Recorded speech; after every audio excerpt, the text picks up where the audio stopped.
The Turcom TS-6580 is another brilliantly named Wacom alternative graphics tablet. The model I'm looking at today was a review unit provided to me by Turcom for review. They explained that they wanted to create a tablet aimed at students entering college. At only $40, it's certainly priced right for the college student, or even high school hobbyists. But is it worth even taking a look at when the entry-level Wacom devices are also under $100? Let's find out.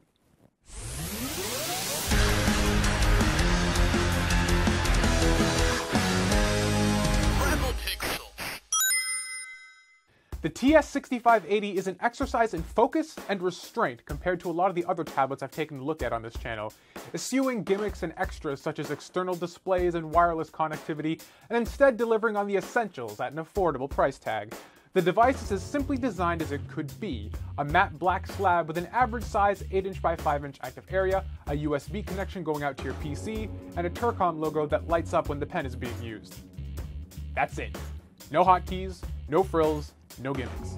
This is a device aimed solely at delivering a solid pen experience for drawing and nothing else. I can certainly appreciate this vision, especially when its Spartan feature set is passed on as cost savings to the consumer. However, I was actually surprised to discover the lack of hotkeys on this device because simply it has a lot of empty space on the left side where hotkeys normally would be.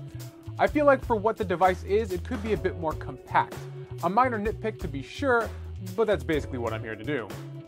The only other oddity that has no bearing on the device itself, but piqued the interest of the nerd in me, was the presence of a mini USB port connecting to your computer, something I haven't seen since like 2009, with micro USB being the standard for years now. That being said, I'm glad that the cable is removable and not hardwired to the tablet, so if something happens to it, it's a $2 replacement for the cable as opposed to having to trash the entire device. Low-end devices sometimes seem to not have removable cables, so this is a consideration worth praising. The only other items included with the 6580 are the pens and the stand with replacement nibs. The pen itself is a bit different than most of the other styli I've looked at on this channel. It runs on a battery like most of the Wacom alternatives. However, this one runs off an included AAA battery instead of being rechargeable. This has its pros and cons.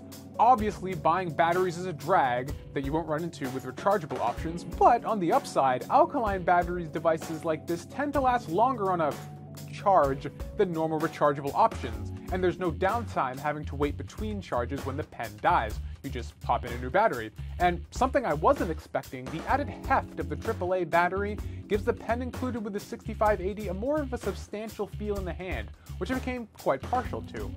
Build quality of the pen itself is pretty good. It's comfortable and reasonably ergonomic with a tapered design similar in shape to Wacom's Pro Pen. However, as is the standard with these alternative tablets, there's no tilt recognition or eraser functionality. Turcom again going for a more streamlined feature set. What the TS-6580 does have, though, is a full 2048 levels of pressure, which is kind of mind-blowing at this price. Consider Wacom's Intuos Draw, their entry-level tablet, is double the price of the Turcom at $80 and only has 1024 levels of pressure, and the value of the pen experience here begins to come into focus. But enough about the design. How does the Turcom TS-6580 actually perform? I was again pleasantly surprised during driver installation. I removed the previous device's drivers off my test rig, ran the included installer disk, and I was ready to go without any problems. However, I noticed when poking through the Amazon reviews for this guy that you might have a different experience as some of the people in the reviews were, so your mileage here may vary. The drivers included with this device are pretty much identical to the ones included with Huions, making me think there's probably some commonalities of the technology driving all these things.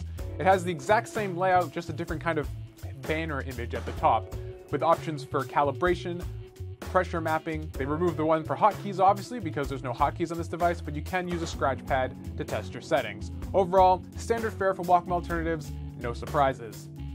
There really isn't much to talk about when it comes to the 6580 itself because it's also focused on the pen experiences. There's nothing it's special it brings to the table.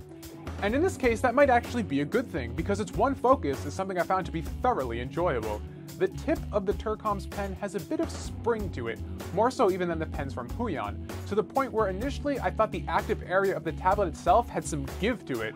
Once I realized it was the pen though, I was really comfortable with the feel of drawing this tip allowed, the give letting me really get in and apply faint, delicate strokes that are harder to pull off with other tablets, and smoothly move up the pressure curve and max the thing out with an ease that few other tablets I've looked at so far have allowed. When combined with the active area, which has just the right amount of texture to it that adds a similar amount of drag you'd get when sketching on paper, the 6580 delivers a fantastic pen experience for the price, and I quickly found myself getting lost in my work. And that's really all there is to say about this device. Overall, the Turcom TS-6580 is a steal at $40 if you ask me. Unless you really need hotkeys, I don't particularly see any reason to grab an Intuos Draw, with half the pressure levels at double the price, when you can get a damn good pen experience here for a discount. For the student and beginning hobbyist, I have no problems recommending the 6580. And even if you're a more experienced artist and want a second tablet as a backup or something to bring on the road that you won't cry over breaking or losing, this thing's a great option. Turcom hasn't been a brand I've paid all that much attention to before, but with the good experience I've had here, that'll certainly be changing going forward. So, my name's Tommy Oliver. You guys have been watching Rebel Pixels, a channel all about empowering and passioning the DIY creative here on the web. If that's you, if you live and die by art, you need to hit that subscribe button down below and join the rebellion. Every week I make videos just like the one you just saw, whether they're technical videos talking about gear and equipment that I've either been given to by some companies or things I just find are interesting that'll help you guys create better art on a budget, or if it's kind of more kind of motivational videos where I kind of explain the pitfalls I faced as an artist and how you can kind of dodge the problems that I've had to deal with so you can keep going and making the best stuff you can. If that sounds like something you're interested in, hit subscribe, join the family, and let me know what you think in the comments below of this tablet. Is it something you'd be interested in? Definitely give this video a thumbs up if that was good. Give it a thumbs down if you thought it sucked. If you thought it sucked, you probably already did that.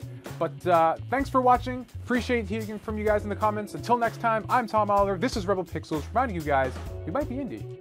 That doesn't mean that we're alone. Catch you all next week.